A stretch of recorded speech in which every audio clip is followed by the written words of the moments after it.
ഒരു പ്രായപൂർത്തിയായ ആളുടെ ശരീരഭാരത്തിന്റെ എത്ര ശതമാനമാണ് പ്രോട്ടീൻ? ഒരു പ്രായപൂർത്തിയായ ആളുടെ ശരീരഭാരത്തിന്റെ എത്ര ശതമാനമാണ് പ്രോട്ടീൻ? 20%. 20%. പ്രോട്ടീൻ നിർമ്മിച്ചിരിക്കുന്ന ലഘു ഘടകങ്ങൾ ഏവ? പ്രോട്ടീൻ നിർമ്മിച്ചിരിക്കുന്ന ലഘു ഘടകങ്ങൾ ഏവ? അമിനോ ആസിഡുകളാണ്. പ്രോട്ടീൻ നിർമ്മിച്ചിരിക്കുന്ന ലഘു ഘടകങ്ങളാണ് അമിനോ ആസിഡുകൾ.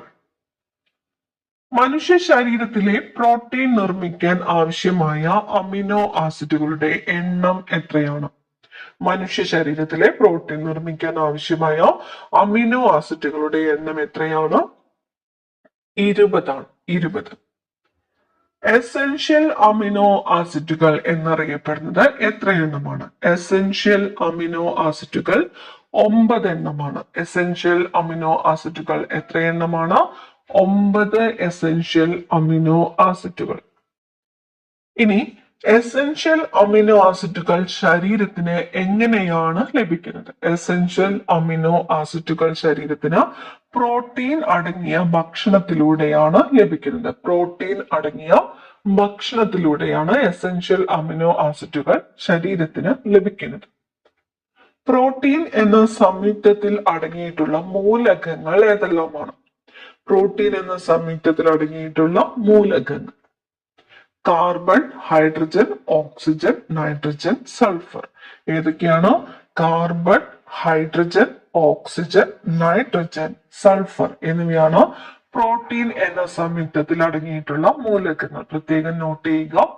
Carbon, hydrogen, oxygen, nitrogen, sulphur എന്നിവയാണ് പ്രോട്ടീൻ എന്ന സംയുക്തത്തിൽ അടങ്ങിയിട്ടുള്ള മൂലകങ്ങൾ. കൊളസ്ട്രോൾ രക്തത്തിലൂടെ സഞ്ചരിക്കുന്നതിന് സഹായിക്കുന്നത് എന്താണ്? കൊളസ്ട്രോൾ രക്തത്തിലൂടെ സഞ്ചരിക്കുന്നതിന് സഹായിക്കുന്നത് ലിപ്പോ പ്രോട്ടീനുകളാണ്. ലിപ്പോ പ്രോട്ടീനുകൾ എന്ന വാഹക പ്രോട്ടീനുകൾ. ലിപ്പോ പ്രോട്ടീനുകളാണ് കൊളസ്ട്രോൾ രക്തത്തിലൂടെ സഞ്ചരിക്കുന്നതിന് സഹായിക്കുന്നത്. എന്താണ് ലിപ്പോ പ്രോട്ടീനുകൾ? കൊളസ്ട്രോളിനെ എത്ര തരം ലിപ്പോ പ്രോട്ടീനുകളായി തരം തിരിച്ചിരിക്കുന്നു? അവ ഏതെല്ലാം? 2 തരമാണുള്ളത്. LDL, HDL എന്നിവ. ചീത്ത കൊളസ്ട്രോൾ അറിയപ്പെടുന്നത് എന്താണ്? ചീത്ത കൊളസ്ട്രോൾ എന്നറിയപ്പെടുന്നത് LDL ആണ്. Low density lipo protein.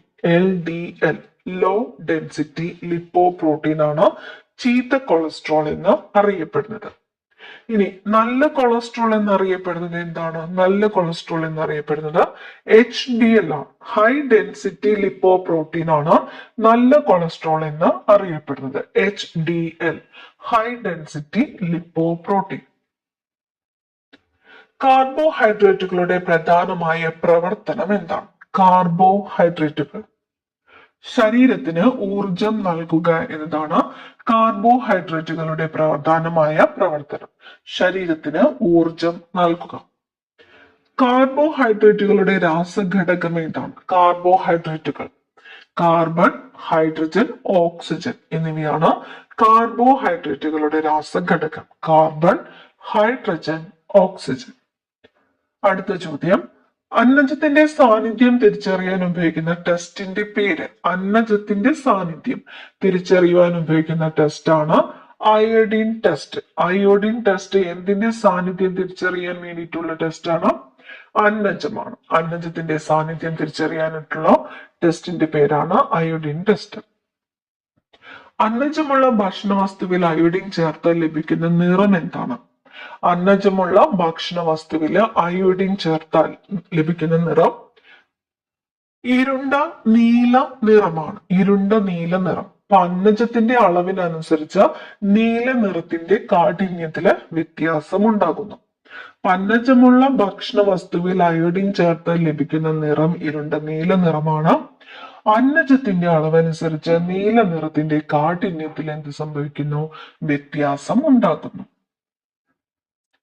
പ്രോട്ടീനിന്റെ കുറവ് മൂലം ഉണ്ടാകുന്ന രോഗങ്ങൾ. പ്രോട്ടീനിന്റെ കുറവ് മൂലം ഉണ്ടാകുന്ന രോഗങ്ങളാണ് ക്യോഷിയോക്കർ, മരാസ്മസ് എന്നിവ. ഇപ്പൊ കോഷിയോക്കർ എന്തിന്റെ കുറവ് മൂലം ഉണ്ടാകുന്ന രോഗമാണ്? പ്രോട്ടീൻ. അതുപോലെ മരാസ്മസ് എന്തിന്റെ കുറവ് മൂലം ഉണ്ടാകുന്ന രോഗമാണ്? പ്രോട്ടീൻ. പ്രോട്ടീനിന്റെ കുറവ് മൂലം ഉണ്ടാകുന്ന രണ്ട് രോഗങ്ങളാണ് കോഷിയോക്കർ, മരാസ്മസ് എന്നിവ. ചെറുധാന്യങ്ങൾ അഥവാ മില്ലറ്റ്സ് ഏത് വിഭാഗത്തിൽ പെടുന്ന വിളകളാണ്? ചെറുധാന്യങ്ങൾ അഥവാ മില്ലറ്റ്സ് എന്നത് ഏത് വിഭാഗത്തിൽ പെടുന്ന വിളകളാണ്? പുല്ലുവർഗത്തിൽപ്പെടുന്ന വിളകളാണ് മില്ലറ്റ്സ്. പുല്ലുവർഗത്തിൽപ്പെടുന്ന വിളകൾ.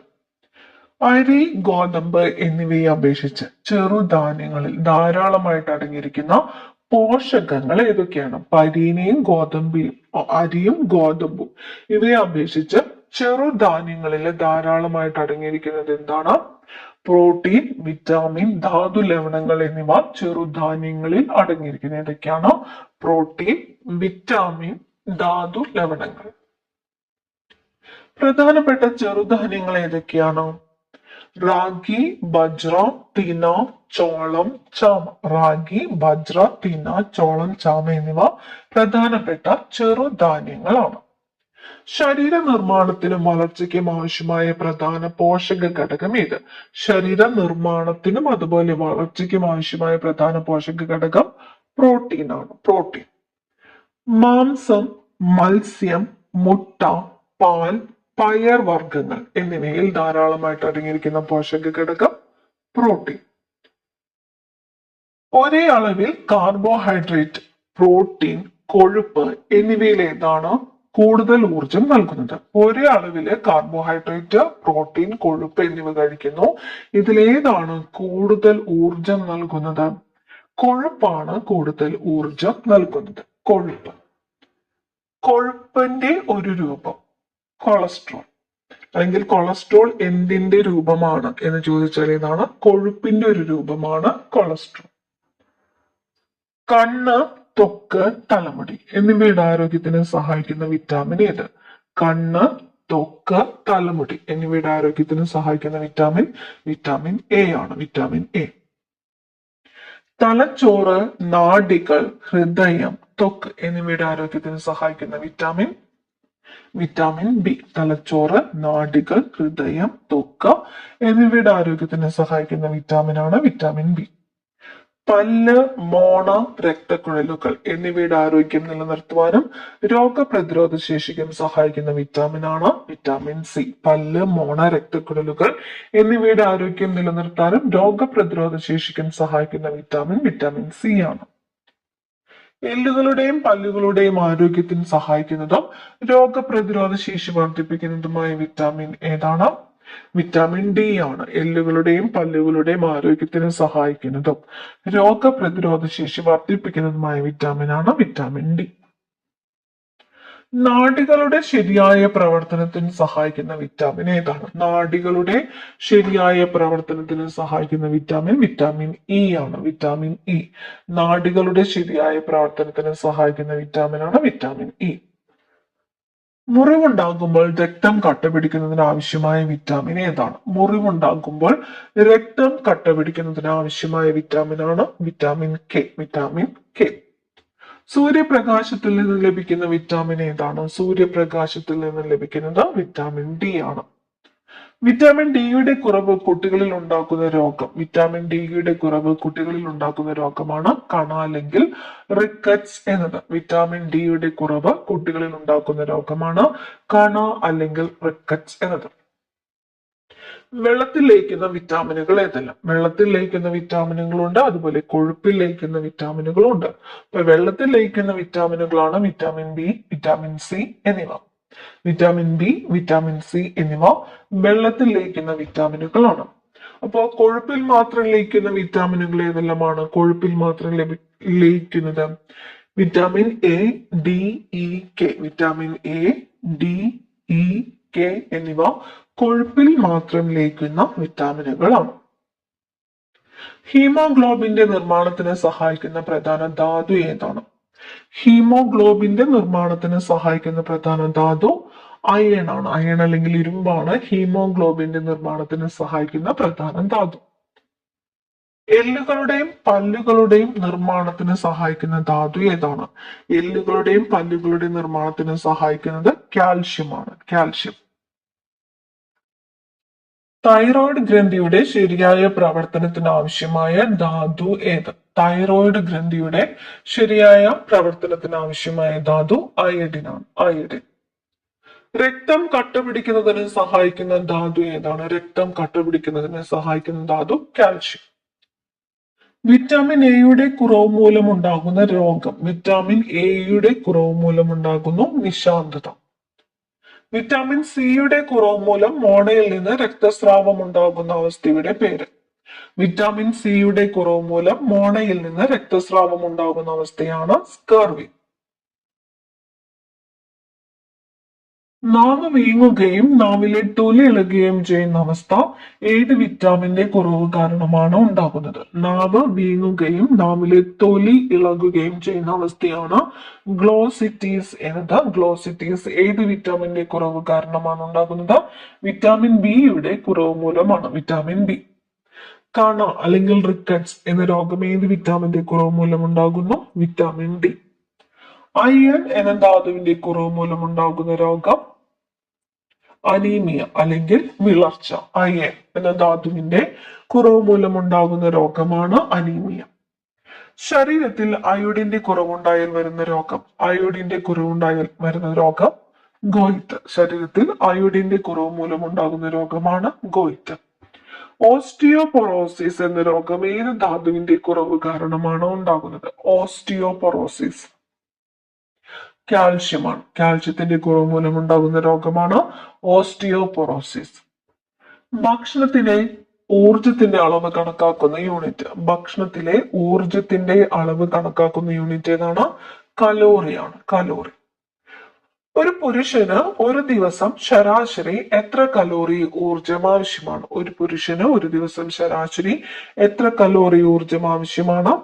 1900 മുതൽ 2400 കലോറി വരെ ഊർജം ആവശ്യമാണ്. 1900 മുതൽ 2400 കലോറി വരെ. ഒരു സ്ത്രീക്ക് ഒരു ദിവസം ശരാശരി എത്ര കലോറി ഊർജം ആവശ്യമാണ്? ഒരു സ്ത്രീക്ക് 1600 മുതൽ 2000 കലോറി ഊർജം ആവശ്യമാണ്. 1600 മുതൽ 2000 കലോറി വരെ. ശരീരത്തിന് കൂടുതൽ അളവിൽ ആവശ്യമുള്ള പോഷകങ്ങളെ എന്ത് വിളിക്കുന്നു? ശരീരത്തിന് കൂടുതൽ അളവിൽ ആവശ്യമുള്ള പോഷകങ്ങളാണ് സ്ഥൂല പോഷകങ്ങൾ അഥവാ മാക്രോ ന്യൂട്രിയൻസ് എന്നത്. ശരീരത്തിന് കൂടുതൽ അളവിൽ ആവശ്യമുള്ള പോഷകങ്ങളാണ് സ്ഥൂല പോഷകങ്ങൾ അഥവാ മാക്രോ ന്യൂട്രിയൻസ്. സ്ഥൂല പോഷകങ്ങൾക്ക് ഉദാഹരണങ്ങൾ ഏതെല്ലാമാണ്? സ്ഥൂല പോഷകങ്ങൾക്ക് ഉദാഹരണങ്ങളാണ് കാർബോഹൈഡ്രേറ്റ്, പ്രോട്ടീൻ, കൊഴുപ്പ് എന്നിവ. അപ്പൊ ശരീരത്തിൽ കൂടുതൽ അളവിൽ ആവശ്യമുള്ള പോഷകങ്ങളാണ് സ്ഥൂല പോഷകങ്ങൾ അഥവാ മാക്രോ ന്യൂട്രിയൻസ് എന്നത്. മാക്രോ ന്യൂട്രിയൻസിന് ഉദാഹരണങ്ങളാണ് കാർബോഹൈഡ്രേറ്റ്, പ്രോട്ടീൻ, കൊഴുപ്പ് എന്നിവ. ശരീരത്തിന് കുറഞ്ഞ അളവിൽ ആവശ്യമായ പോഷകങ്ങൾ. ശരീരത്തിന് കുറഞ്ഞ അളവിൽ ആവശ്യമായ പോഷകങ്ങളാണ് സൂക്ഷ്മ പോഷകങ്ങൾ അഥവാ മൈക്രോ ന്യൂട്രിയൻസ്. സൂക്ഷ്മ പോഷകങ്ങൾ അഥവാ മൈക്രോ ന്യൂട്രിയൻസ്. സൂക്ഷ്മ പോഷകങ്ങൾക്ക് ഉദാഹരണങ്ങൾ ഏതെല്ലാമാണ്? വിറ്റാമിനുകൾ, ധാതുക്കൾ, ലവണങ്ങൾ എന്നിവ സൂക്ഷ്മ പോഷകങ്ങൾക്ക് ഉദാഹരണങ്ങളാണ്. വിറ്റാമിനുകൾ, ധാതുക്കൾ, ലവണങ്ങൾ എന്നിവ. ശരീരത്തിന് ഉറപ്പും ആകൃതിയും നൽകുന്നത്. ശരീരത്തിന് ഉറപ്പും ആകൃതിയും നൽകുന്നത് അസ്ഥിക്കൂടമാണ്. എത്ര അസ്ഥികൾ ചേർന്നതാണ് തലയോട്? തലയോട് എത്ര അസ്ഥികൾ ചേർന്നതാണ്? 22 അസ്ഥികൾ ചേർന്നതാണ് തലയോട്. 22 അസ്ഥികൾ. തലയോടിൽ ചലിപ്പിക്കുവാൻ കഴിയുന്ന ഒരേ ഒരു അസ്ഥി ഏതാണ്? തലയോടില് ചലിപ്പിക്കുവാൻ കഴിയുന്ന ഒരേ ഒരു അസ്ഥിയാണ് കീഴ്ത്താടിയെല്ല്. കീഴ്ത്താടിയെല്ല്. നട്ടെല്ലിലെ അസ്ഥികൾ അറിയപ്പെടുന്ന പേര്. നട്ടെല്ലിലെ അസ്ഥികളാണ് കശേരുക്കൾ. നട്ടെല്ലിലെ അസ്ഥികൾ അറിയപ്പെടുന്ന പേരെന്താണ്? കശേരുക്കൾ. എത്ര കശേരുക്കൾ ചേർന്നതാണ് നട്ടെല്ല്? എത്ര കശേരുക്കൾ ചേർന്നതാണ് നട്ടെല്ല്? 33 കശേരുക്കൾ ചേർന്നതാണ് നട്ടെല്ല്. 33 കശേരുക്കൾ ചേർന്നതാണ് നട്ടെല്ല്. മനുഷ്യ ശരീരത്തിൽ എത്ര ജോഡി വാരിയെല്ലുകളാണുള്ളത്? എത്ര ജോഡി വാരിയെല്ലുകൾ? 12 ജോഡി വാരിയെല്ലുകളാണ് ഉള്ളത്. 12 ജോഡി വാരിയെല്ലുകൾ. മനുഷ്യ ശരീരത്തിലെ ആകെ അസ്ഥികളുടെ എണ്ണം 206. മനുഷ്യ ശരീരത്തിലെ ആകെ അസ്ഥികളുടെ എണ്ണം 206. അപ്പൊ ജനന സമയത്തിൽ മനുഷ്യ ശരീരത്തിൽ ഏകദേശം എത്ര അസ്ഥികളാണ് ഉണ്ടാവുക? 300ഓളം അസ്ഥികളാണ് ജനന സമയത്തിൽ മനുഷ്യ ശരീരത്തിൽ ഉണ്ടാവുക. പിന്നീട് അസ്ഥികളുടെ എണ്ണം കുറഞ്ഞാണ് വരുന്നത്. കുറഞ്ഞ 206 അസ്ഥികളാകുന്നു. ജനന സമയത്ത് 300 അസ്ഥികൾ. രണ്ടോ അതിലധികമോ അസ്ഥികൾ ചേരുന്ന ഭാഗം അറിയപ്പെടുന്നത്. രണ്ടോ അതിലധികമോ അസ്ഥികൾ ചേരുന്ന ഭാഗമാണ് അസ്ഥിസന്ധി എന്ന് അറിയപ്പെടുന്നത്. രണ്ടോ അതിലധികമോ അസ്ഥികൾ ചേരുന്ന ഭാഗമാണ് അസ്ഥിസന്ധി. കൈമുട്ടിലും കാൽമുട്ടിലും ഒരു വശത്തേക്ക് മാത്രം ചലിപ്പിക്കുവാൻ സാധിക്കുന്ന സന്ധി ഏത്? നമുക്കറിയാം കൈമുട്ടിലെ സന്ധി അതുപോലെ കാൽമുട്ടിലെ സന്ധി നമുക്ക് ഒരു വശത്തേക്ക് മാത്രമാണ് ചലിപ്പിക്കുവാനായിട്ട് സാധിക്കുന്നത്. ഈ സന്ധി അറിയപ്പെടുന്നത് വിജാഗിരി സന്ധി എന്നാണ്. കൈമുട്ടിലെയും കാൽമുട്ടിലെയും ഒരു വശത്തേക്ക് മാത്രം ചലിപ്പിക്കുവാൻ സാധിക്കുന്ന സന്ധിയാണ് വിജാഗിരി സന്ധി. ഏറ്റവും കൂടുതൽ ചലന സ്വാതന്ത്ര്യമുള്ള സന്ധി ഏതാണ്? ഏറ്റവും കൂടുതൽ ചലന സ്വാതന്ത്ര്യമുള്ള സന്ധിയാണ് ബോൾ ആൻഡ് സോക്കറ്റ് സന്ധി. ബോൾ ആൻഡ് സോക്കറ്റ് സന്ധി ഏറ്റവും കൂടുതൽ ചലന സ്വാതന്ത്ര്യമുള്ള സന്ധി. അടുത്ത ചോദ്യം, എക്സ്റേ കണ്ടുപിടിച്ചത് ആര്? എക്സ്റേ കണ്ടുപിടിച്ചത് ആരാണ്? ജർമ്മൻ ഭൗതിക ശാസ്ത്രജ്ഞനായ വിൽഹെം കോൺറാഡ് റോഡ്സൺ ആണ്. വിൽഹെം കോൺറാഡ് റോഡ്സൺ ആണ് എക്സ്റേ കണ്ടുപിടിച്ചത്. അദ്ദേഹം ജർമ്മൻ ഭൗതിക ശാസ്ത്രജ്ഞനാണ്. ജർമ്മൻ ഭൗതിക ശാസ്ത്രജ്ഞനായ വിൽഹെം കോൺറാഡ് റോഡ്സൺ ആണ് എക്സ്റേ കണ്ടുപിടിച്ചത്. റോഡ്സൺ എക്സ്റേ കണ്ടുപിടിച്ച വർഷം ഏതാണ്? എക്സ്റേ കണ്ടുപിടിച്ച വർഷം 1895 വില്യം റോഡ്സൺ എക്സ്റേ കണ്ടുപിടിച്ച വർഷം 1895. Wilhelm Conrad Roentgen 1895. എക്സ്റേക്ക് മാംസപേശികളുടെ കടന്നു പോകുവാൻ സാധിക്കുമോ? എക്സ്റേക്ക് മാംസപേശികളുടെ കടന്നു പോകുവാൻ സാധിക്കുമോ? സാധിക്കും. എക്സ്റേക്ക് മാംസപേശികളിലൂടെ കടന്നു പോകുവാൻ സാധിക്കും. അടുത്ത ചോദ്യം, എക്സ്റേക്ക് എല്ലുകളിലൂടെ കടന്നു പോകുവാൻ കഴിയുമോ? എക്സ്റേക്ക് എല്ലുകളിലൂടെ കടന്നു പോകുവാൻ കഴിയുമോ? ഇല്ല, എക്സ്റേക്ക് എല്ലുകളിലൂടെ കടന്നു പോകുവാൻ സാധിക്കുകയില്ല. നമ്മുടെ ചെവിക്ക് എത്ര ഭാഗങ്ങളാണുള്ളത്? നമ്മുടെ ചെവിക്ക് 3 ഭാഗങ്ങളാണ് ഉള്ളത്. നമ്മുടെ ചെവിക്ക് 3 ഭാഗങ്ങൾ. മധ്യകർണത്തിലെ 3 ചെറിയ അസ്ഥികൾ ഏതെല്ലാമാണ്? മധ്യകർണത്തിലെ 3 ചെറിയ അസ്ഥികൾ malleus, incus, stapes. Malleus, incus, stapes എന്നീ അസ്ഥികൾ എവിടെയാണ്? മധ്യകർണത്തിലാണ്. മധ്യകർണത്തിലെ 3 ചെറിയ അസ്ഥികളാണ് മാലിയസ്, ഇൻകസ്, സ്റ്റേപ്പിസ് എന്നിവ. ഇനി ശബ്ദം കേൾക്കാൻ സഹായിക്കുന്നത് മധ്യകർണത്തിലെ അസ്ഥികളുടെ കമ്പനമാണ്. മധ്യകർണത്തിലെ അസ്ഥികളുടെ കമ്പനമാണ് ശബ്ദം കേൾക്കാനായിട്ട് സഹായിക്കുന്നത്. ശരീരത്തിലെ ഏറ്റവും ചെറിയ അസ്ഥി ഏതാണ്? ശരീരത്തിലെ ഏറ്റവും ചെറിയ അസ്ഥി സ്റ്റേപ്പിസ് ആണ്. സ്റ്റേപ്പിസ്. ശരീരത്തിലെ ഏറ്റവും വലിയ അസ്ഥി ഏതാണ്? തുടയെല്ലാണ്. തുടയെല്ലാണ് ശരീരത്തിലെ ഏറ്റവും വലിയ അസ്ഥി. ഒരു ദൃശ്യാനുഭവം റെറ്റിനയിൽ 1/16 സെക്കൻഡ് സമയത്തേക്ക് തങ്ങി നിൽക്കുന്ന പ്രതിഭാസം. ഒരു ദൃശ്യാനുഭവം റെറ്റിനയിൽ 1/16 സെക്കൻഡ് സമയത്തേക്ക് തങ്ങി നിൽക്കുന്ന പ്രതിഭാസമാണ് വീക്ഷണ സ്ഥിരത. അപ്പൊ മനുഷ്യന്റെ കണ്ണിന്റെ വീക്ഷണ സ്ഥിരത എത്രയാണ്? 1/16 സെക്കൻഡ് ആണ്. മിനുസമുള്ള പ്രതലത്തിൽ തട്ടി പ്രകാശം തിരിച്ചു വരുന്ന പ്രതിഭാസം. മിനുസമുള്ള പ്രതലത്തിൽ തട്ടി പ്രകാശം തിരിച്ചു വരുന്നു പ്രതിഭാസമാണ് പ്രതിഫലനം. പ്രതിഫലനം. ഒപ്റ്റിക്കൽ ഫൈബർ വഴി വിവര വിനിമയത്തിന് സഹായിക്കുന്ന പ്രകാശ പ്രതിഭാസം.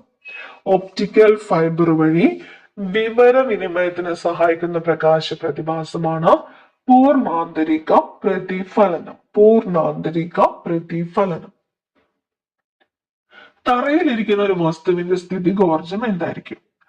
തറയിലിരിക്കുന്ന വസ്തുവിന്റെ സ്ഥിതികോർജം. സ്ഥിതികോർജം എന്താണ്? ഒരു വസ്തുവിന്റെ സ്ഥാനം മൂലം ലഭിക്കുന്ന ഊർജമാണ് സ്ഥിതികോർജം. തറയിലിരിക്കുന്ന ഒരു വസ്തുവിന്റെ ഊർജം, സ്ഥിതികോർജം എത്രയായിരിക്കും? 0 ആയിരിക്കും. ന്യൂക്ലിയർ റിയാക്ടറുകളിൽ ഇന്ധനമായി ഉപയോഗിക്കുന്നത് സമ്പുഷ്ട യുറേനിയമാണ്. U-235. ന്യൂക്ലിയർ റിയാക്ടറുകളിൽ ഇന്ധനമായിട്ട് ഉപയോഗിക്കുന്നത് സമ്പുഷ്ട യുറേനിയം. 235.